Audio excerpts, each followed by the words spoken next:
Hello my dear students, my name is Nishu Sehgal and welcome back to my channel. आज की video में हम शुरू करने वाले हैं क्लास 12th का third chapter that is reproductive health. हम ऑलरेडी ह्यूमन रिप्रोडक्शन को कवर कर चुके हैं और आज की वीडियो में it is going to be a one shot video. हम इसी वीडियो में पूरा चैप्टर खत्म कर देंगे, लेकिन आई गारंटी यू कि जो यहाँ पर आज नोट्स आपके सामने बनने वाले हैं ना, ये नोट्स बेटा ऐसे नोट्स है ना कि फिर आपको एनसीईआरटी से बाहर कहीं नहीं पढ़ना है, कोई गाइड कुछ नहीं लेनी है. मेरे नोट्स पढ़ लो, एनसीईआरटी जाके पढ़ लो, enough. These notes are going to be very precious for your NEET examination. तो शुरू करते हैं हम रिप्रोडक्टिव हेल्थ. बेटा इस चैप्टर का अगर हम एक ट्रेंड एनालिसिस देखें कि कितने क्वेश्चंस इस चैप्टर से आते हैं, तो लगभग हर साल 3 से 4 क्वेश्चंस इस चैप्टर से आते हैं. और इस बार क्योंकि चैप्टर्स का नंबर कम हो गया है तो 4 से 5 क्वेश्चंस भी एक्सपेक्टेड हैं इस चैप्टर से. मतलब कहीं ना कहीं 16 नंबर का ये चैप्टर आपके नीट एग्जाम में आता है. और ये जो 16 नंबर है ना, ये 16 नंबर आप आज की क्लास में लर्न करके जाने वाले हो. आपके 16 मार्क्स आपके नीट एग्जाम के लिए आज के क्लास के बाद लॉक होने वाले हैं. ठीक है, रिप्रोडक्टिव हेल्थ है तो हम थोड़ी बात पहले हेल्थ पे कर लेते हैं कि हेल्थ क्या होती है. हेल्थ की डेफिनेशन आपको एक बहुत जूनियर क्लासेस से सिखाई जाती है कि वर्ल्ड हेल्थ ऑर्गेनाइजेशन WHO के according health is a state of complete physical, mental and social wellbeing. मतलब कि अगर एक इंसान आपका फिजिकली भी, मेंटली भी, सोशली भी इंटरैक्टिव है, हेल्दी है, so we can call him to be a healthy person. लेकिन इस चैप्टर में we have to study everything related to reproductive health. तो रिप्रोडक्टिव हेल्थ की डेफिनेशन भी हमें वर्ल्ड हेल्थ ऑर्गेनाइजेशन ने दी है. According to World Health Organization, reproduction is the total well-being of all aspects of reproduction. Reproduction में जितने भी aspects आते हैं आपके physical, emotional, behavioral and social. Reproductive health is the total well-being of these factors. मतलब बेटा जब एक बच्चा puberty को hit करता है, उसमें reproductive changes आने लगते हैं, physical changes. उसकी वजह से का way of interaction with others, behaviour में भी, इमोशनली भी बहुत सारे मूड स्विंग्स होते हैं. So if a child is stable going through all this, then we can call him a reproductively healthy person. ठीक है. अब हर कंट्री के रिप्रोडक्टिव हेल्थ के साथ डील करने के अपने रूल्स एंड रेगुलेशंस होते हैं, और वैसे ही इंडिया में भी है. आपको ये जानकर बहुत प्राउड होगा कि इस पूरे विश्व में India was the first country जिसने रिप्रोडक्टिव हेल्थ को समझा, उसे एड्रेस करने के लिए कुछ मेजर्स लिए. क्या हुआ था, 1951 में इंडिया की जो पॉपुलेशन थी it was increasing multiple times. तो इस इंक्रीज को कंट्रोल करने के लिए India was the first country who initiated the family planning programme in 1951. इस प्रोग्राम के अंदर बहुत सारे लोगों को अवेयर किया गया, तैयार किया गया, उन्हें समझाया गया कि आप उतने ही बच्चे कीजिए जिनको आप फाइनेंशियली सपोर्ट कर सकते हो. और इस प्रोग्राम को एक मास स्केल पे नाम दे दिया गया RCH. इस चैप्टर में बहुत सारी आपको फुल फॉर्म्स याद करनी है और वो डायरेक्ट आपके बोर्ड एग्जाम में भी आ जाती हैं. तो सारी जो फुल फॉर्म्स हैं उन पे आपको ज्यादा फोकस देना है. ठीक है. सो इस फैमिली प्लानिंग प्रोग्राम को जब एक मास स्केल पे नाम दे दिया गया RCH, that is reproductive and child health care programme. ठीक है. अब इस RCH के तहत ना बहुत सारे मेजर्स लिए गए, बहुत सारी बातों पर चर्चा की गई. तो अब हम एक लिस्ट बना लेते हैं कि RCH के तहत कौन से मेजर्स लिए गए. ठीक है. सबसे पहला फैमिली प्लानिंग. फैमिली प्लानिंग को बहुत ज्यादा इंपॉर्टेंस दी गई, स्लोगन्स बनाए गए, न्यूज़पेपर्स के थ्रू, टीवी के थ्रू लोगों को ये एजुकेट किया गया कि बच्चे कम ही रखें, बच्चे 2 ही अच्छे, छोटा परिवार सुखी परिवार, ऐसे स्लोगन्स बनाए गए और लोगों को एजुकेट किया गया कि उतने ही बच्चे करो जितनों को आप पढ़ा सकते हो, जितनों को आप फाइनेंशियली सपोर्ट कर सकते हो. ठीक है. तो एक तो हो गया फैमिली प्लानिंग. सेकेंड टॉपिक जो RCH के तहत जिसके बारे में बात हुई, दैट वाज सेक्सुअल हेल्थ. क्या होता है ना क्या होता है ना कि सेक्सुअल हेल्थ को लेकर, हमारे रिप्रोडक्टिव सिस्टम को लेके, ऑपोजिट जेंडर के सिस्टम को लेके हमारे मन में बहुत सारी मिथ्स बन जाती हैं। तो आरसीएच ने ये तय किया कि बच्चों को बहुत ही यंग एज से हम उनके स्कूल में ही सेक्स एजुकेशन देना शुरू कर देंगे, ताकि जितनी भी मिथ्स हैं, टैबूज हैं उनकी रिप्रोडक्टिव हेल्थ को लेके वो ब्रेक हो जाएं। और आज ये जो आप चैप्टर पढ़ रहे हो reproductive health, this is being taught to you as a part of sex education, ठीक है। थर्ड जो टॉपिक आरसीएच ने एड्रेस किया दैट वाज बर्थ कंट्रोल। इसके अंदर क्या किया गया, जितने भी लोग रिप्रोड्यूसिबल एज के थे, ठीक है, उन लोगों को गाइड किया गया, उन लोगों को बताया गया regarding the birth control measures that were available, ठीक है। सेकेंड मेजर क्या लिया गया, जो वैसेक्टोमी और ट्यूबिक्टोमी है ये गवर्नमेंट इंस्टीट्यूशंस में फ्री ऑफ कॉस्ट प्रोवाइड कराने जाने लगी। ये हो गया हमारा थर्ड। चौथा उन्होंने मेजर लिया दैट वाज कि एक प्रेग्नेंट लेडी की बिफोर डिलीवरी, आफ्टर डिलीवरी और एक न्यू बॉर्न बेबी की care, prenatal care, postnatal care को बहुत ज्यादा इंपॉर्टेंस दी जाने लगी, ताकि infant and maternal mortality rate नीचे गिर जाए, ठीक है।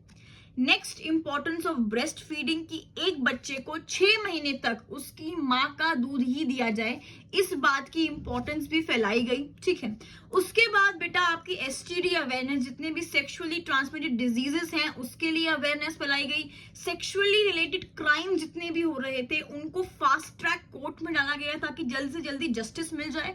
And equal opportunities for both male and female child. तो आरसीएच के तहत हमने किन बातों पे ज्यादा फोकस किया, आपका family planning, sex education and sexual health, birth control, prenatal and postnatal care, importance of breastfeeding, STD awareness, sexually related crimes and equal opportunities for male and female child, ठीक है बेटा। इतनी बड़े स्केल में और इतनी पॉपुलेटेड कंट्री में अगर रिप्रोडक्टिव हेल्थ से रिलेटेड मेजर्स लेने हैं और उनको इम्प्लीमेंट करना है ना, तो 3 चीजों की जरूरत थी। कभी कभी आपके बोर्ड एग्जाम में ये क्वेश्चन आ जाता है कि रिप्रोडक्टिव हेल्थ के मेजर्स को इंप्लीमेंट करने के लिए क्या क्या जरूरी है। Number 1 strong infrastructural facilities, number 2 professional expertise and number 3 material support. ये तीनों चाहिए अगर आपको एक मास लेवल पर रिप्रोडक्टिव हेल्थ के लिए मेजर्स लेने हैं तो, ठीक है। अब हम बात करते हैं एमनियोसेंटेसिस की। ये जो टॉपिक है ये आपके एनसीईआरटी में बहुत अच्छे से डिस्कस्ड है, और आज आपके दिमाग में एमनियोसेंटेसिस के लिए जितने भी मिथ्स हैं, डाउट्स हैं, वो आज की क्लास के बाद सारे क्लियर हो जाने वाले हैं, ठीक है। सबसे पहले एग्जामिन करो मेरे बच्चे कि ये एक फीटस है और ये अभी मम्मा की वूम्ब में ही है, ठीक है, अभी यूट्रस में ही है। जब तक ये जो फीटस है वो वूम्ब में रहता है ना, इस फीटस के आसपास एक एक्स्ट्रा एम्ब्रियोनिक प्रोटेक्टिव लेयर बन जाती है जिसको हम बोलते हैं एमनियन, ठीक है। ये एमनियन का काम है बच्चे को प्रोटेक्शन देना बेसिकली। अब आप सबने सुना होगा कि माँ के पेट में जो बच्चा है वो पानी के अंदर रहता है। एक्चुअली वो पानी नहीं है, इस एमनियन और बच्चे के आसपास एक वाटरी लाइक फ्लूइड प्रेजेंट है जिसको हम बोलते हैं एमनियोटिक फ्लूइड, और इसी एमनियोटिक फ्लूइड में ही बच्चा रहता है आपका 9 मंथ्स के लिए। अब इस एमनियोटिक फ्लूइड का 2 काम होता है, एक तो ये सूखने नहीं देता, ठीक है, वेट रखता है, दूसरा it acts as a shock absorber. अब मान लो कि जो मदर है वो कहीं गिर गई, कहीं चोट लग गई, कोई करंट लग गया, तो उसके झटके को बच्चे तक नहीं पहुंचने देता है ये एमनियोटिक फ्लूइड, ठीक है। अब पहले जमाने में क्या होता था, प्रीनेटल टेस्टिंग के दौरान, मतलब बच्चे के पैदा होने से पहले जो भी हम टेस्ट करते हैं उसको हम प्रीनेटल टेस्टिंग बोलते हैं, ठीक है। इस जो आपका एमनियन है इसके अंदर एक सिरिंज डाली जाती थी और थोड़ा सा एमनियोटिक फ्लूइड बाहर निकाला जाता था। अब इस एमनियोटिक फ्लूइड में थोड़े से फीटल सेल्स भी आ जाते थे, ठीक है।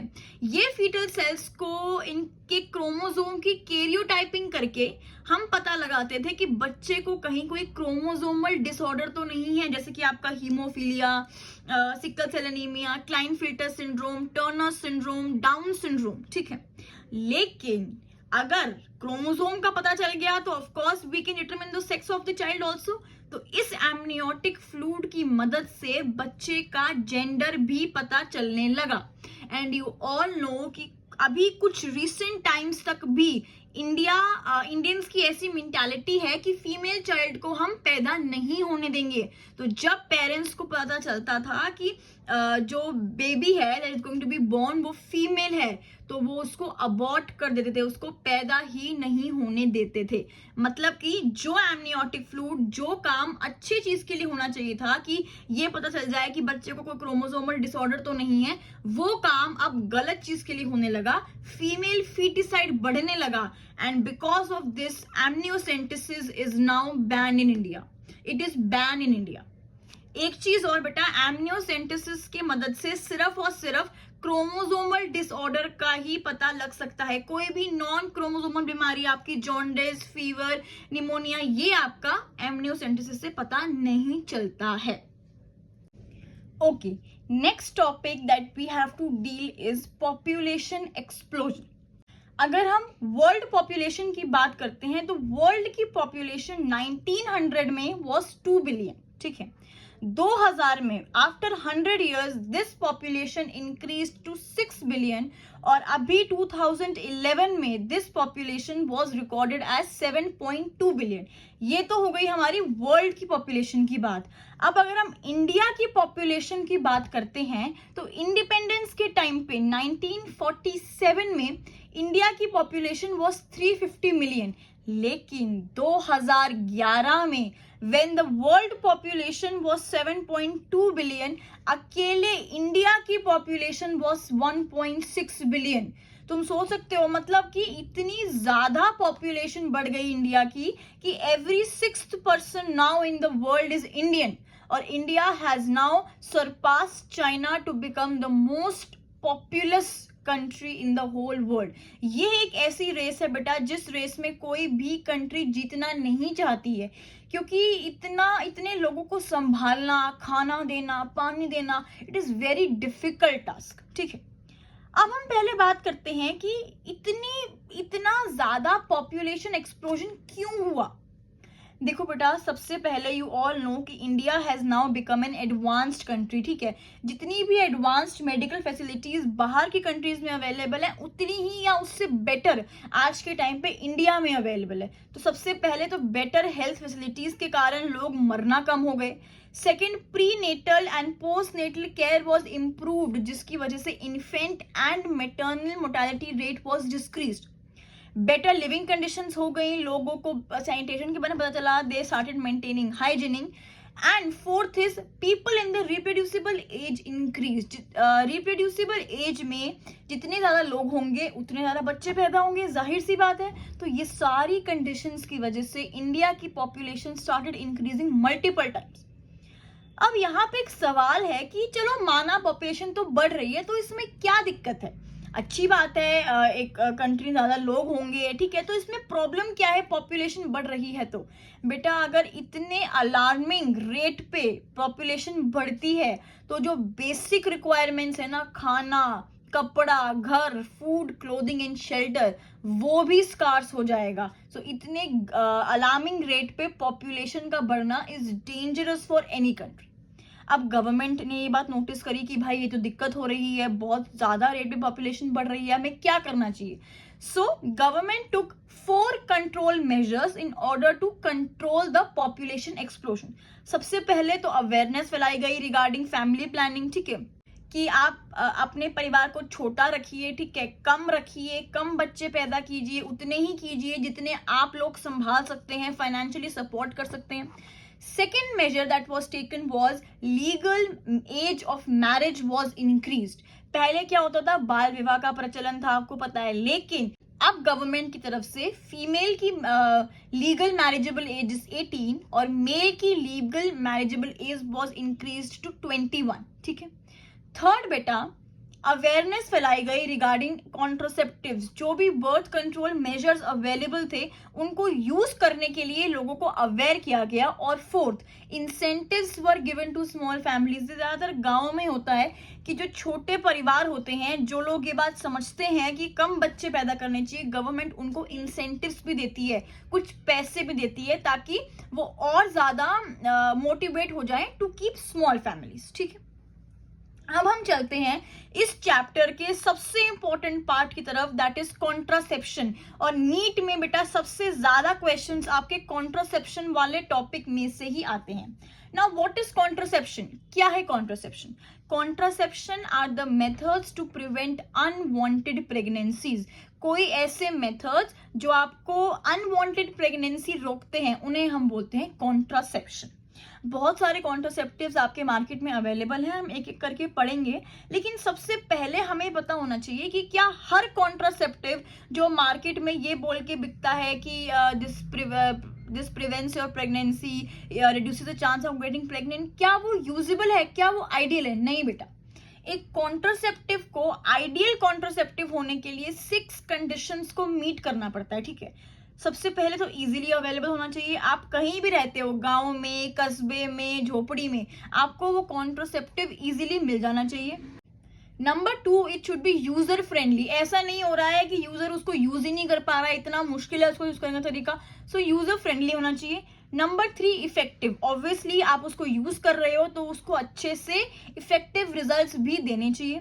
Number 4, reversible. It should be reversible, कि आपको जितने टाइम के लिए प्रेगनेंसी अवॉइड करनी है आप उसको यूज कीजिए। When you plan to have a baby, the effect of the contraceptive should be reversible.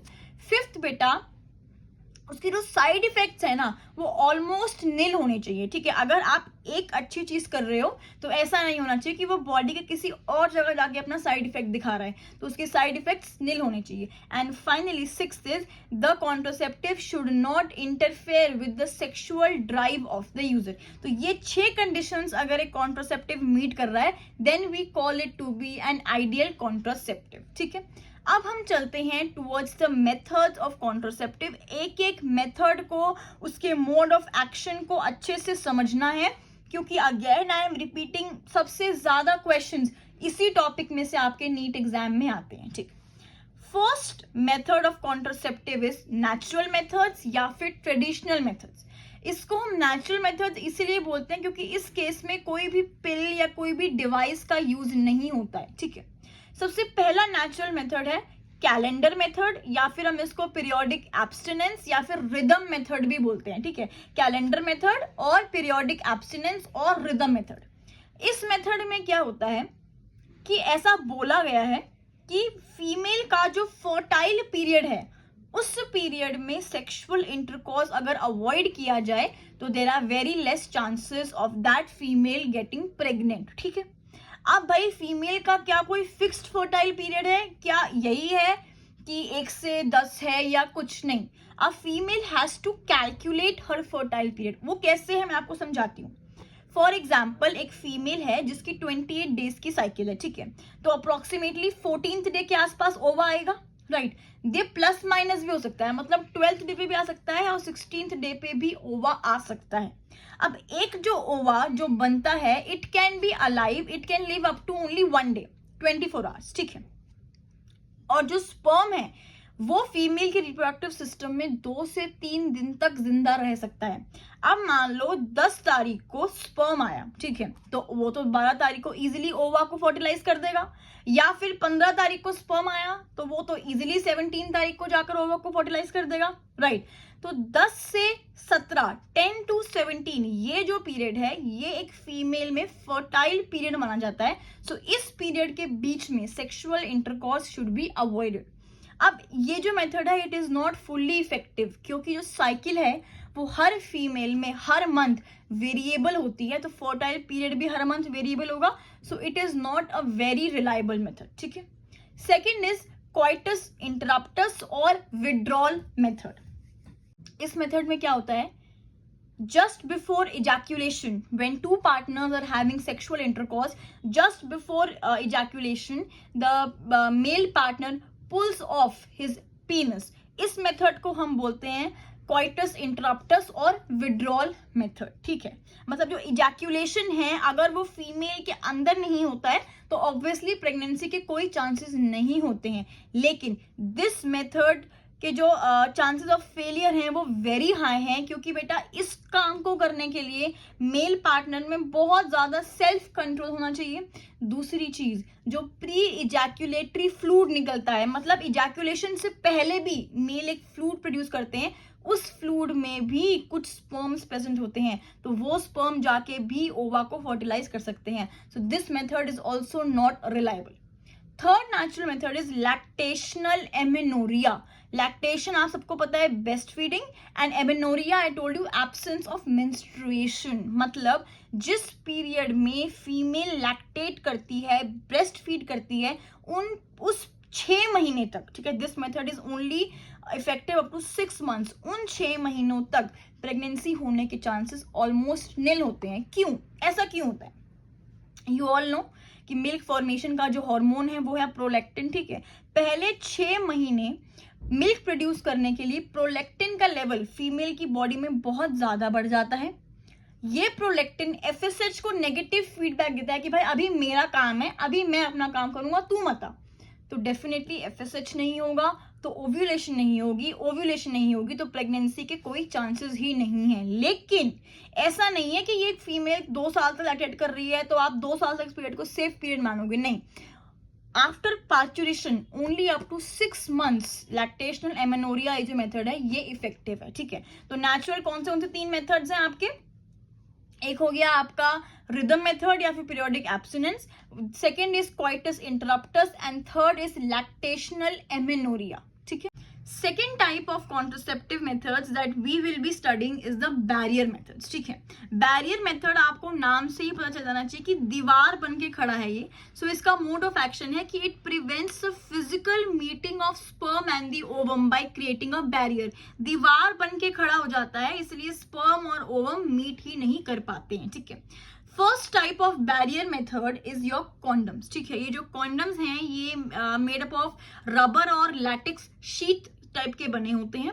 Condoms are available both for male as well as for female, ठीक है। अगर हम मेल कॉन्डम की बात करें तो मेल के केस में जो कॉन्डम्स हैं वो पीनस को कवर करते हैं ताकि जो सीमेन है वो उसी में कलेक्ट हो जाता है, it does not reach into the female reproductive system. Female की बात करें अगर हम, तो जो कॉन्डम है it covers the cervix and the vagina, ताकि जो सीमेन है वो वेजाइना तक ही कवर हो जाए और आगे फेलोपियन ट्यूब तक स्पर्म ना जा पाए, ठीक है। बैरियर मेथड को हम बेस्ट मेथड्स मानते हैं क्योंकि इनकी एडिशनल एडवांटेजेस भी होती हैं, क्योंकि सबसे पहले तो बड़ा इजीली अवेलेबल हैं, ठीक है, डिस्पोजेबल हैं, सिंगल यूज हैं, वेरी यूजर फ्रेंडली है, सेल्फ इंसर्ट किए जा सकते हैं। इसका एडिशनल बेनिफिट है कि it prevents STDs. It is the only contraceptive method which prevents pregnancy also and also prevents or protects you from sexually transmitted diseases, ठीक है। मेल्स के केस में निरोध is a famous brand of condom, ठीक है। Second barrier method की अगर हम बात करें तो it is diaphragms, vaults and cervical caps. These are available only for females. ये क्या करती हैं? ये सर्विक्स को कवर कर लेती हैं and blocks the entry of sperm. Sperm अगर सर्विक्स से आगे नहीं जाएगा, फैलोपियन ट्यूब तक नहीं पहुंचेगा, तो प्रेगनेंसी नहीं हो सकती है, ठीक है। अब ये जो डायफ्राम है, सर्वाइकल कैप्स है, they are not used alone. It is advised कि they are used along with spermicidal jellies, foams, creams to increase their effectiveness. तो ऐसी कुछ क्रीम्स और जेलीज होती हैं जो स्पर्म को मार देती हैं, स्पर्मिसाइडल होती हैं, they are used along with cervical caps to increase their effectiveness, ठीक है। Third contraceptive method is your IUDs, intrauterine devices. It is the most widely accepted method. सबसे ज्यादा अगर कोई यूज होता है तो दैट इज IUDs, ठीक है। And it is the best for the couple who want to space between children. For example एक फीमेल है, उसने कंसीव किया, now she wants to keep a gap for 2 years, so she can go for IUD, ठीक है। This is only used for females, क्योंकि नाम से पता चल रहा है इंट्रायूट्रीन डिवाइसेस, यहाँ यूट्रस वर्ड आ गया, it is only for the females. ये जो आईयूडीज हैं ये छोटे छोटे डिवाइसेस से होते हैं, डिवाइसेस काइंड के होते हैं, and these devices are placed in the uterus via the vagina. लेकिन ये नॉन सर्जिकल होते हैं, ऐसा नहीं है कुछ काटना पीटना पड़ता है, नॉन सर्जिकल होते हैं, और ये ट्रेन्ड मेडिकल प्रैक्टिशनर के द्वारा ही किया जाना चाहिए, ठीक है। आईयूडीज के मोड ऑफ एक्शन की अगर मैं बात करूं तो they increase phagocytosis of sperm, sperm को खा जाते हैं ये आईयूडीज, ठीक है। हमारे पास 3 टाइप के आईयूडीज अवेलेबल होते हैं। सबसे पहला होता है ये आईयूडीज पे, 3 टाइप के आईयूडीज पे बहुत सारे क्वेश्चंस आते हैं बोर्ड में भी, नीट में भी, तो इसको ध्यान से याद रखना है। First type is non medicated और बायोलॉजिकली इनर्ट आईयूडी। ये या तो आपका प्लास्टिक से बनता है या फिर स्टेनलेस स्टील से बनता है। एग्जाम्पल है इसका लिपीज लूप। बेटा ये जो लिपीज लूप है ना, ये प्रेगनेंसी तो अवॉइड करती थी, लेकिन ऐसा देखा गया कि ये जब फीमेल कंसीव करती थी ना, तो this started causing ectopic pregnancy in females. Ectopic pregnancy you all know कि इम्प्लांटेशन यूट्रस के अलावा कहीं और होता है, तो उसको हम एक्टोपिक प्रेगनेंसी बोलते हैं, ठीक है, which can not be continued further. तो इसीलिए लिपीज लूप को अब यूज नहीं किया जाता है। Second type of IUDs copper releasing IUDs. नाम से पता चल रहा है कि इस टाइप के आईयूडीज में कॉपर आयंस रिलीज होते हैं, और ये जो कॉपर आयंस है ना, ये 3 काम करते हैं हमारे लिए। सबसे पहला, स्पर्म की मोटिलिटी को डिक्रीज कर देते हैं। नंबर 2, स्पर्म की जो फर्टिलाइजिंग कैपेसिटी है उसको भी डिक्रीज कर देते हैं। और भाई जब स्पर्म पहुंच ही नहीं पाया है एग तक, फर्टिलाइज ही नहीं कर पाएगा एग तक, तो ऑब्वियसली प्रेगनेंसी नहीं हो सकती है। इसके एग्जांपल्स बहुत फेमस हैं, copper 7, copper T and multi load 375, ठीक है। थर्ड टाइप का जो हमारे पास आईयूडी है दैट इज हार्मोनल आईयूडी। ये जो आईयूडी है ना, ये तो पूरी कोशिश करता है कि भाई स्पर्म तुम्हारे फेलोपियन ट्यूब तक तो नहीं पहुंच सकता है, ठीक है। 3 इसके मोड ऑफ एक्शन होते हैं। सबसे पहले it makes uterus unsuitable for implantation, implantation ही नहीं होने देता है। Number 2, prevents ovulation, and number 3, it makes cervix hostile for sperms. Cervix में जो म्यूकस होता है उसको इतना थिक कर देता है कि जो स्पर्म्स बेचारे हैं वो उसी में फंस के रह जाते हैं, ऊपर नहीं जा पाते हैं, और इसलिए प्रेगनेंसी भी नहीं हो पाती है। इसके एग्जांपल्स हैं LNG-20, लिमोनोजेस्टर 20 एंड प्रोजेस्टा सर्ट, ठीक है। फोर्थ टाइप का जो कॉन्ट्रासेप्टिव मेथड है that is oral contraceptive pills, OCP। इसको आप पिल्स के या टैबलेट के फॉर्म्स में यूज करते हैं। 2 टाइप के हमारे पास OCP होते हैं, एक होती है मिनी पिल और एक होती है कॉम्बिनेशन पिल, ठीक है। जो मिनी पिल होती है ना, उसमें सिर्फ और सिर्फ प्रोजेस्टेरॉन हार्मोन दिया जाता है, लेकिन जो कॉम्बिनेशन पिल है उसमें हम प्रोजेस्टेरॉन भी और ईस्ट्रोजन दोनों हार्मोन्स पिल के थ्रू फीमेल को देते हैं, ठीक है। अब ये ऐसा नहीं है कि तुमने जब मन चाहा उठा के गोली खा ली, ऐसा नहीं है।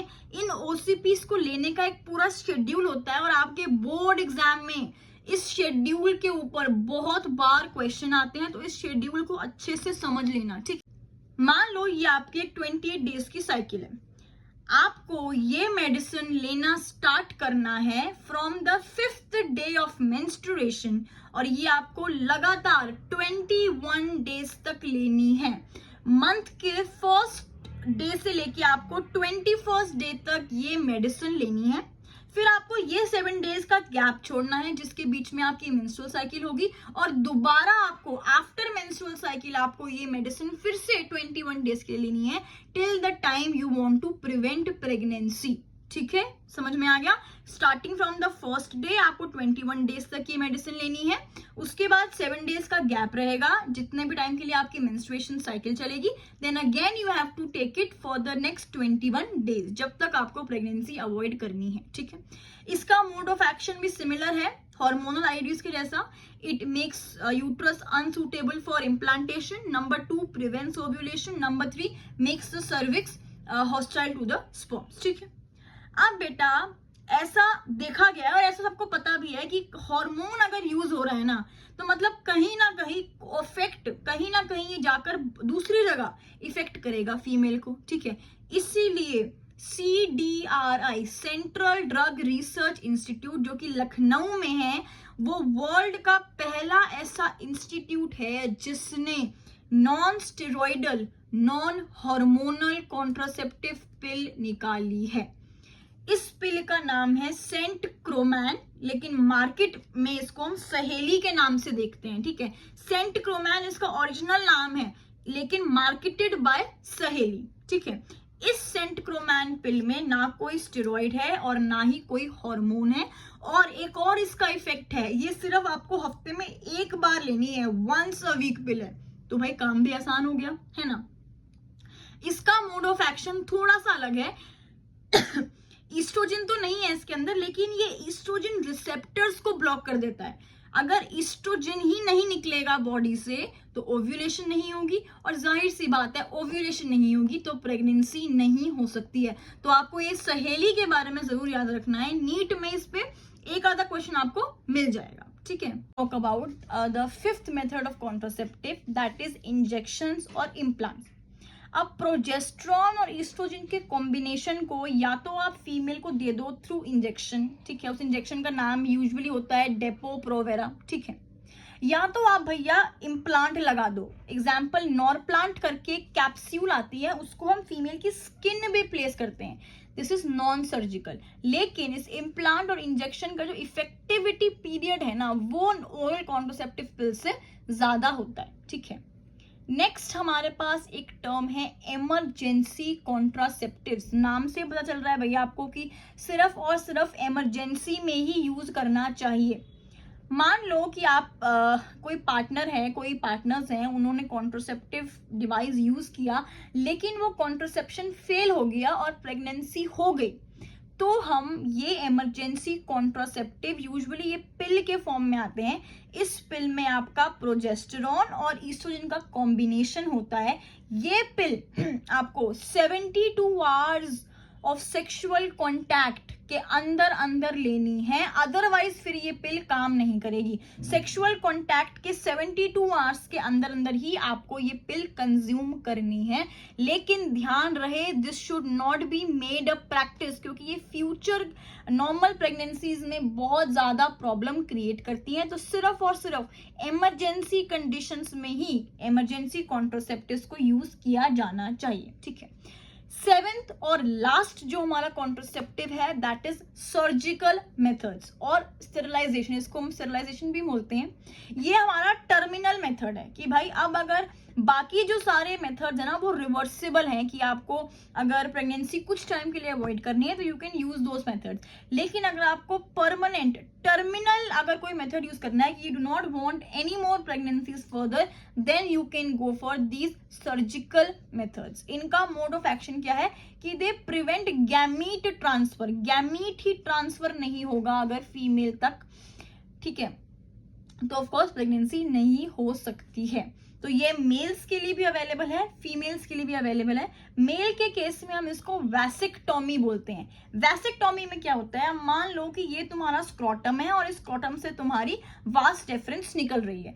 इस स्क्रोटम पे एक छोटा सा कट देकर इस वास डिफरेंस को या तो निकाल देते हैं, क्योंकि ये वास डिफरेंस जो स्पर्म कैरी करती है, या तो इसको निकाल देते हैं या फिर इसको एक थ्रेड से, सर्जिकल थ्रेड से टाई कर देते हैं। तो ऑफकोर्स स्पर्म नहीं ट्रांसपोर्ट होगा, then there is no chances of pregnancy।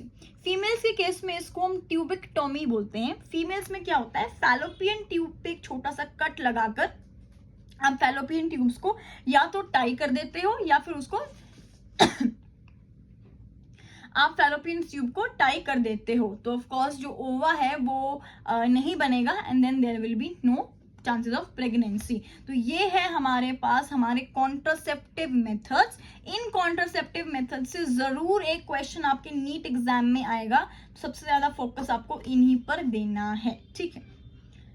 ये जो सर्जिकल मेथड है ना बेटा, ये इसकी रिवर्सिबिलिटी पुअर है। एक बार आपने करवा लिया, आप इसको रिवर्स नहीं कर सकते हो। लेकिन ये जो सर्जिकल मेथड्स हैं ये लिबिडो पे कोई इफेक्ट नहीं डालते हैं, मतलब सेक्सुअल जो डिजायर है यूजर का उस पे कोई इफेक्ट नहीं डालते हैं, मेंस्ट्रुअल साइकिल पे कोई इफेक्ट नहीं होता है, और इसकी जो इफेक्टिविटी है हाईली इफेक्टिव है, मतलब पक्का प्रेगनेंसी को अवॉइड करेंगे ही करेंगे।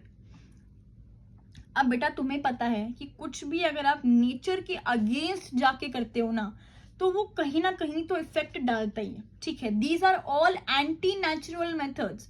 जो भी कॉन्ट्रासेप्टिव्स आप यूज करते हो ये सारे एंटी नेचुरल हैं। तो इससे क्या होता है, कभी कभी फीमेल को एब्डोमेन में पेन होने लग जाता है, या फिर हैवी मेंस्ट्रुअल साइकिल होती है, ब्रेस्ट कैंसर हो सकता है, abnormal breathing, this is in rare cases but ये हो सकते हैं।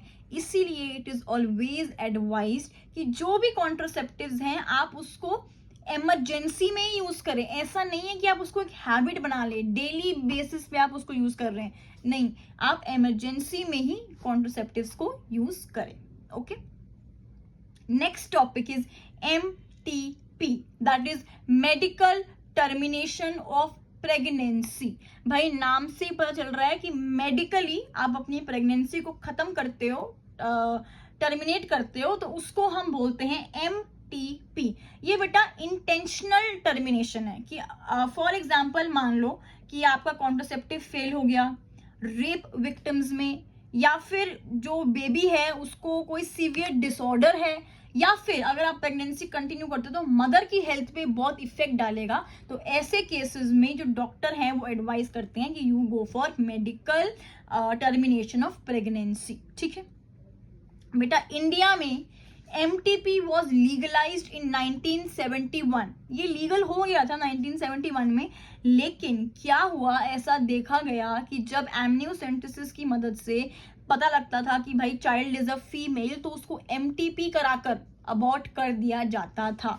तो government of India came up with an amendment to this act, MTP act of 2017। 2017 में इस एक्ट में कुछ अमेंडमेंट लाए गए। इसका इंटेंशन ये था बेटा कि ये जो एक्ट है, जो आप टर्मिनेट कर रहे हो बच्चे को, ये या तो इसलिए करो कि मदर की हेल्थ पे कोई इफेक्ट पड़ सकता है या बच्चे को कोई सीवियर डिजीज है, ठीक है। नंबर 2, जो भी बेटा इलीगल एबॉर्शंस होते थे ना, क्या होता था कि कभी कभी घर पे अबॉर्ट कर देते थे, कोई दवाई देकर अबॉर्ट, जिससे कि माँ की जो हेल्थ है वो बहुत खराब हो सकती थी। तो इलीगल एबॉर्शंस को रोकने के लिए, नंबर 2, कोई भी अगर हेल्थ इफेक्ट पड़ रहा है मदर की हेल्थ पे, तो भी medical termination of pregnancy was advised. अब अमेंडमेंट क्या आया, अमेंडमेंट ये आया कि मान लो कि एक प्रेगनेंसी है वो 12 वीक्स की है, ठीक है। 12 वीक्स मतलब जो हमारा ऑलमोस्ट फर्स्ट ट्राइमेस्टर होता है, 12 वीक्स की प्रेगनेंसी तक अगर आपको टर्मिनेट कराना है तो कोई एक मेडिकल प्रैक्टिशनर, कोई एक डॉक्टर का एडवाइस चलेगा। लेकिन 12 साल से ज्यादा, 12 हफ्तों से ज्यादा और 24 हफ्तों से कम अगर आपको मेडिकली टर्मिनेट कराना है तो 2 डॉक्टर का एडवाइस अनिवार्य है, मैंडेटरी है। और बेटा ये जो मेडिकल टर्मिनेशन ऑफ प्रेगनेंसी है, MTP, ये सिर्फ और सिर्फ 3 महीने तक ही सेफ मानी जाती है। आफ्टर 3 मंथ्स डॉक्टर भी इसको एडवाइज नहीं करते हैं क्योंकि it is very risky for the mother. तो ये जो MTP है वो सिर्फ और सिर्फ 3 मंथ्स तक ही एडवाइसेबल भी है और 3 मंथ्स तक ही ये सेफ भी है। तो यहां तक हमारा मेडिकल टर्मिनेशन ऑफ प्रेगनेंसी खत्म हो गया है। अब हम चलते हैं STDs की तरफ, सेक्सुअली ट्रांसमिटेड डिजीजेस, ठीक है। बेटा जो चैप्टर है ना थोड़े से फास्ट मोड पे चल रहा है, because I want to make this chapter short. अगर रिप्रोडक्टिव हेल्थ जैसे चैप्टर को 2 से 3 घंटे का हम बनाने लग गए ना वन शॉट, तो वो कहीं ना बोरिंग हो जाता है। लेकिन आप इस चैप्टर को किसी भी डिटेल चैप्टर से कंपेयर करके देख लेना, आपको बेटा कंप्लीट नोट्स मैं प्रोवाइड कर रही हूँ, एक एक लाइन आपकी NCERT से, एक भी ऐसी लाइन नहीं है जो छूटेगी, ठीक है। चाहे चैप्टर थोड़ा फास्ट मोड पे भी जाए, एंड आई थिंक जब थोड़ा सा हम फास्ट इंटरेक्ट करते हैं तो जल्दी बच्चे उसको कैच कर दे, क्योंकि वो इंटरेस्टिंग भी कहीं ना कहीं बन जाता है, ठीक है। So I try to finish this chapter within 40 to 50 minutes only, ताकि आप इसको क्विक रिविजन दे दो आप ये चैप्टर को, ये वीडियो देखकर, and then you move on to the rest important chapters, ठीक है। Okay, now we move on to sexually transmitted diseases. इसको हम RTI भी बोलते हैं, that's your reproductive tract infection, या फिर VD भी बोलते हैं, दैट्स योर वेनरल डिजीजेस, ठीक है। STDs हमारे पास 3 टाइप के हो सकते हैं, बैक्टीरियल हो सकता है, वायरल हो सकता है या फिर प्रोटोजोन भी हो सकते हैं। बैक्टीरियल एसटीडीज में बेटा कभी कभी नीट में आपके पास क्वेश्चन आ जाते हैं कि इसमें से कौन सा बैक्टीरियल एसटीडी है, कौन सा वायरल एसटीडी है। जो मैं पढ़ा रही हूँ ना वो आपके नीट में पूछे जाने के पूरे चांसेस हैं, ठीक है। बैक्टीरियल एसटीडीज में हमारे पास आता है आपका gonorrhoea, syphilis and chlamydiasis. Viral STDs की अगर हम बात करें तो उसमें आता है genital warts, genital herpes, AIDS and hepatitis B. And finally protozoan में आपके पास आ सकता है ट्राइकोमोनियासिस, ठीक है। ये पार्ट ऑफ द लिस्ट है, ऐसा नहीं कि सिर्फ इतने एसटीडीज से ज्यादा भी होते हैं, लेकिन ये पार्ट ऑफ द एक लिस्ट है जो आपके नीट में पॉइंट ऑफ व्यू से इंपॉर्टेंट है, ठीक है। अब इसमें से इन सारे एसटीडीज में सिर्फ और सिर्फ आपका एड्स है जो आपके रिप्रोडक्टिव ऑर्गन्स को अफेक्ट नहीं करता है। बाकी सारे जितने भी आपके एसटीडीज हैं वो किसी ना किसी ऑर्गन को जाके अफेक्ट करते हैं, ठीक है। अब ये फैलते कैसे हैं, इनका मोड ऑफ ट्रांसमिशन क्या है, इसके 4 पॉइंट्स हैं, मतलब आपका 2 मार्क का क्वेश्चन है आपके बोर्ड एग्जाम्स में। Number 1, sexual contact with unknown person. अगर आप एक इन्फेक्टेड पर्सन के साथ सेक्सुअल कॉन्टैक्ट करते हैं you might get your HIV, ठीक है। Number 2, if you transfuse blood transfusion from an infected person to a healthy person. Number 3, sharing of used needles. अगर किसी ऐसे बंदे ने एक नीडल को यूज किया है जिसको HIV एड्स है एंड आप अगेन उसको यूज करते हो, you will contract HIV। Number 4 is mother to foetus. अगर किसी मदर को HIV है तो उसके फीटस तक भी वो पास ऑन हो सकता है, ठीक है। एड्स का पॉजिटिव ऑर्गेनिज्म क्या है, HIV, human immuno deficiency virus, ठीक है। बेटा सारी लिस्ट में से ना जेनाइटल हर्पीज, एड्स और हेपेटाइटिस बी को छोड़कर बाकी जो एसटीडीज हैं अगर वो टाइमली डायग्नोज हो जाएं तो वो क्योर हो सकते हैं, लेकिन जेनाइटल हर्पीज, एड्स और हेपेटाइटिस बी का अभी तक कोई इलाज नहीं बना है, ठीक है। ये जो एड्स है ना बेटा ये एसिम्टोमेटिक है। सबसे बड़ी इन एसटीडीज की दिक्कत यही होती है कि एसिम्टोमेटिक होते हैं, टाइमली डिटेक्ट नहीं हो पाते हैं। लेकिन ये जो एड्स है ना इसके कुछ जनरल सिम्टम्स होते हैं, लाइक फीमेल्स में pain in the genital area, ठीक है, फ्लूइड डिस्चार्ज, स्वेलिंग। लेकिन ये जो सारे सिम्टम्स है ना ये जनरल हैं, ये और भी कंडीशंस फॉर एग्जांपल यूटीआई में भी हो सकती हैं। तो अगर किसी फीमेल को या किसी मेल को ये कंडीशंस फील होती हैं तो उसको इमीडिएटली एक डॉक्टर को कंसल्ट करना चाहिए, क्योंकि एड्स के पोस्ट इफेक्ट्स बहुत खतरनाक होते हैं। आफ्टर एड्स डायग्नोस होने के बाद में, ठीक है, female can start having PID, that's your pelvic inflammatory disease. Ectopic pregnancy हो सकती है, इनफर्टिलिटी हो सकती है, मिसकैरेज हो सकता है एंड इवन रिप्रोडक्टिव ट्रैक्ट का कैंसर भी हो सकता है। इसलिए prevention of all these diseases is very very important. बेटा वैसे तो सभी लोग वल्नरेबल हैं इन डिजीजेस को, किसी को भी ये डिजीज हो सकते हैं, लेकिन एक सबसे ज्यादा वल्नरेबल एज ग्रुप जो सबसे ज्यादा कॉन्ट्रैक्ट करती है ये डिजीजेस वो है आपका 15 से 24 साल, 15 to 24 ईयर्स के जो भी लोग होते हैं, क्योंकि बेटा प्यूबर्टी हिट करी होती है, ठीक है, जिंदगी को एक्सप्लोर करने का ज्यादा जोश होता है इस एज में। तो 15 to 24 ईयर्स के जितने भी लोग हैं वो ज्यादा वल्नरेबल हैं टू कॉन्ट्रैक्ट दीज डिजीजेस। बेटा हमने मोड ऑफ ट्रांसमिशन की तो बात कर ली, अब इसको हम प्रिवेंट कैसे कर सकते हैं। 3 पॉइंट्स आपकी एनसीईआरटी मेंशन करती है to prevent STDs. Number 1, avoid contact with unknown और मल्टीपल पार्टनर्स। ऐसे पार्टनर्स जिनका आपको रिप्रोडक्टिव स्टेटस नहीं पता है, रिप्रोडक्टिव हेल्थ का स्टेटस नहीं पता है, avoid having sexual intercourse with them. Number 2, use barrier method. सबसे इजी है बेटा प्रिवेंट करना, बैरियर मेथड। आप कॉन्डम यूज कर लो, it prevents you from pregnancy also, it prevents you from STDs also. And number 3, अगर आपको कोई भी सिम्टम लगता है जो मैंने आपको ऊपर बताए हैं, you should immediately consult a doctor, ताकि जो एसटीडीज हैं वो टाइमली डायग्नोज हो जाए और इनका ट्रीटमेंट शुरू हो सके। Last topic of this chapter is infertility. Infertility बेटा क्या होता है, हम एक कपल को इनफर्टाइल तब बोलते हैं when they are unable to conceive even after 2 years of unprotected intercourse. 2 साल तक ट्राई करने के बाद भी अगर एक कपल कंसीव नहीं कर पा रहा है, then they are tend to said an infertile couple. अब इनफर्टिलिटी के बेटा प्राइमरी लेवल पे ना बहुत सारे कॉजेज हो सकते हैं, फीमेल्स में भी मेल्स में भी. फीमेल्स में क्या हो सकता है, फैलोपियन ट्यूब ब्लॉक हो सकती है, excessive smoking is one of the reason, PCOD हो सकता है, कोई इम्यूनोलॉजिकल डिसऑर्डर हो सकता है, ड्रग्स भी हो सकते हैं. ठीक है. मेल्स के केस में बेटा वास्ट डिफरेंस ब्लॉक हो सकती है, ओलिगोस्पर्मी हो सकता है, मतलब जो स्पर्म काउंट है वो बहुत ज्यादा कम हो चुका है, एजोस्पर्मी हो सकता है, मतलब कि स्पर्म बिल्कुल प्रोड्यूस नहीं हो रहा है, या फिर स्पर्म तो प्रोड्यूस हो रहा है लेकिन उसकी जो मोटिलिटी है वो बहुत ज्यादा कम है. ठीक है. ये सारे हैं हमारे प्राइमरी डिसऑर्डर्स और ये सारे ट्रीटेबल हैं. मेडिसिन लो, आप कुछ टाइम में ठीक हो सकते हो, लेकिन कुछ कंडीशंस ऐसी होती हैं जिसमें कि आप कंसीव नहीं कर सकते हो नेचुरल मेथड से. उन केसेस में हम यूज करते हैं ART, that is assisted reproductive technologies. जिस केस में मेल या फीमेल नेचुरली कंसीव नहीं कर सकता है, उन केसेस में हम उनको आर्टिफिशियल मेथड से कंसीव कराते हैं. सबसे पहला ART and the most commonly used is IVF, that is in vitro fertilisation. In vitro मतलब बाहर. ये पूरी फर्टिलाइजेशन फीमेल की बॉडी के बाहर कराई जाती है. इस प्रोसेस में क्या होता है, एक विमेन है, ठीक है, एक औरत है, या तो वो वाइफ हो सकती है या फिर वो डोनर हो सकती है. उस औरत से, उस फीमेल से हम उसका ओवा एक्सट्रैक्ट करते हैं.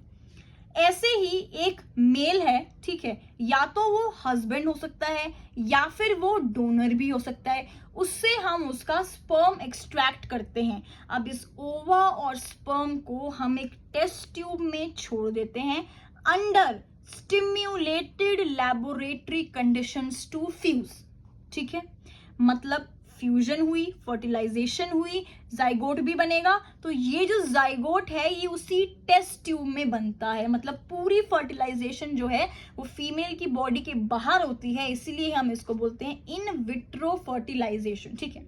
जाइगोट बना, जाइगोट में डेवलपमेंट हुई, एम्ब्रियो बना. ठीक है बेटा. एम्ब्रियो जब तक 8 सेल्ड स्टेज पे है, जब तक हमारा जो एम्ब्रियो है वो 8 सेल्ड स्टेज पे है ना, हम उसको उठाकर फीमेल की बॉडी में फैलोपियन ट्यूब में डाल सकते हैं. इस टेक्निक को हम बोलते हैं gift, zygote intra fallopian transfer. क्या बोल सकते हैं, जिफ्ट.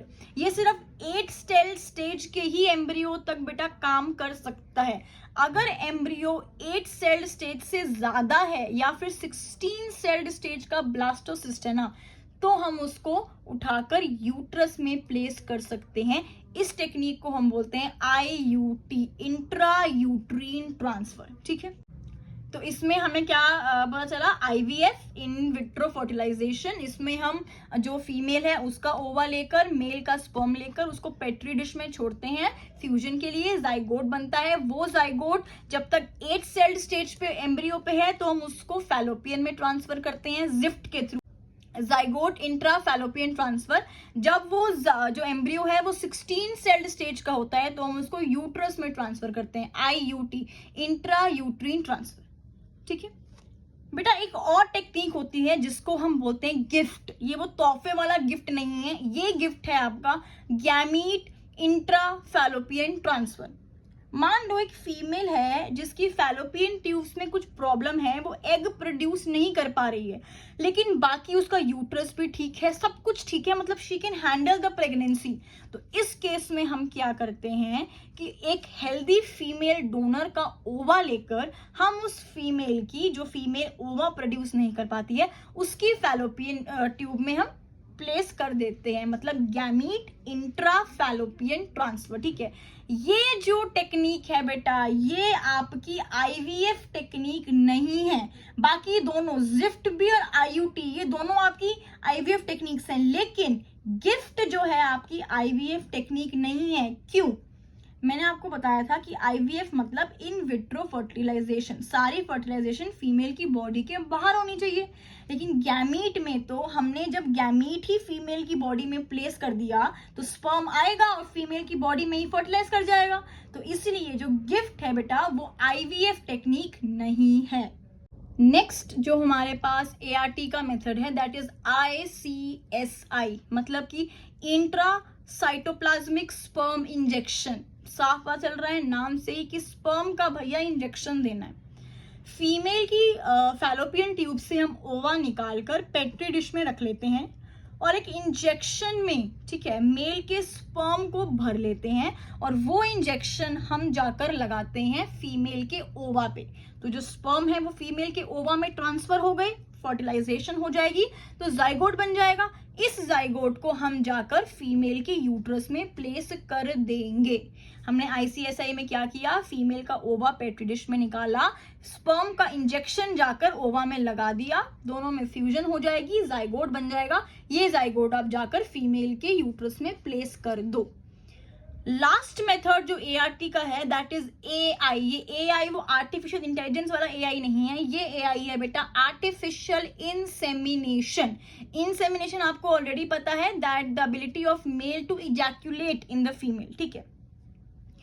आर्टिफिशियल इंसेमिनेशन में हम क्या करते हैं कि हम एक मेल से, या वो डोनर होता है या वो हस्बैंड होता है, उससे उसका सीमन कलेक्ट करते हैं और वो सीमन को हम प्लेस करते हैं या तो फीमेल की वेजाइना में या फिर फीमेल की यूट्रस में डायरेक्टली, जिसको हम बोलते हैं IUI, intra uterine insemination. IUT और आईयूआई में कंफ्यूज नहीं होने बेटा, IUT is intra uterine transfer, जिसमें हम जो 8 सेल से ज्यादा का एम्ब्रियो होता है वो यूट्रस में लाके ट्रांसफर करते हैं। आईयूआई है जो सीमन है मेल का, वो हम जाके यूट्रस में ट्रांसफर करते हैं। ये बेटा उन मेल्स के केसेस में यूज होता है जिनका स्पर्म काउंट या तो बहुत कम होता है कि इतने स्पर्म्स प्रोड्यूस ही नहीं हो पा रहे हैं कि वो फीमेल के ओवा को फर्टिलाइज कर पाए, या फिर कुछ ऐसी प्रॉब्लम्स की वजह से जिससे मेल नेचुरली फीमेल के रिप्रोडक्टिव ट्रैक्ट में इंसेमिनेट नहीं कर पा रहा है। तो कोई अगर आपसे पूछे कि मेल के लो स्पर्म काउंट में आप कौन सा एआरटी सजेस्ट करोगे, so you can tell 2 ARTs, ICSI and AI, artificial insemination, ठीक है। लेकिन बेटा ये जो ARTs है ना, ये बहुत ज़्यादा कॉस्टली हैं, बहुत ज़्यादा महंगे हैं, हाईली क्वालिफाइड डॉक्टर्स की ज़रूरत है और बहुत सारे सोशल डेटरेंट्स भी हैं, सोशल स्टिग्मा भी हैं जो रिस्ट्रेन करते हैं कपल्स को यूज़ करने के लिए। तो मैं आप लोगों को पर्सनल सजेशन यही दूंगी बेटा कि इतना पैसा खर्च करने से अच्छा है कि आप किसी ऑर्फन चाइल्ड को अडॉप्ट कर लो। बेटा आपको बच्चा मिल जाएगा, उस अनाथ बच्चे को माँ बाप मिल जाएंगे, इससे बेटर चीज़ ना कुछ नहीं हो सकती है। और ये जो ARTs है ना, इनके चांसेस ऑफ फेलियर भी कितनी बार तो बहुत हाई रहते हैं। So it's always better, a very good thing to adopt an orphan child. Lastly winding up the chapter, हम थोड़ी सी बात कर लेते हैं सरोगेसी पे। बेटा सरोगेसी में क्या होता है आप सबने सुना होगा, बहुत सारी मूवीज भी बनी है सरोगेसी पे। सरोगेसी में होता है बेटा, मान लो कि एक जो फीमेल है, ठीक है, वो उसके जो यूट्रस है, वूम है, वो इतनी स्ट्रांग नहीं है कि वो फर्टिलाइजेशन, मतलब वो जो प्रेगनेंसी को 9 महीने तक हैंडल कर पाए, उसकी वूम इतनी स्ट्रांग नहीं है।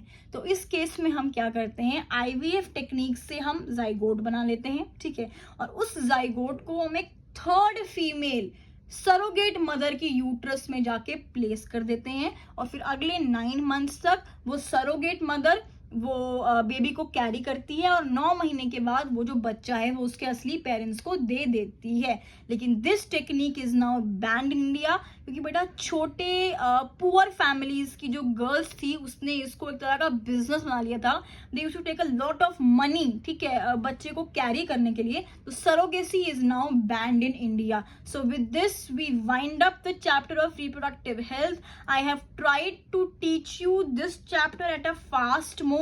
छोटी वीडियो रखने की मैंने कोशिश की है ताकि बेटा ऐसे चैप्टर्स जो ना पता है कि क्वेश्चन कहां से आना है, ठीक है, जो ज्यादा मुश्किल नहीं है, कम टाइम जो आपके नीट के लिए आप दोगे तो भी चलेगा। आई डोंट वांट यू कि आप 2-2 घंटे ऐसे चैप्टर्स को दो, ठीक है। मैंने बहुत ही छोटी वीडियो रखने की कोशिश की है ताकि आप मैक्सिमम टाइम ज्यादा इंपॉर्टेंट, ज्यादा वेटेज वाले चैप्टर्स को दे सको। लेकिन आई एम गारंटिंग यू, इस वीडियो में आपकी एनसीईआरटी की एक भी लाइन नहीं छूटी है बेटा, एक भी लाइन नहीं छूटी है।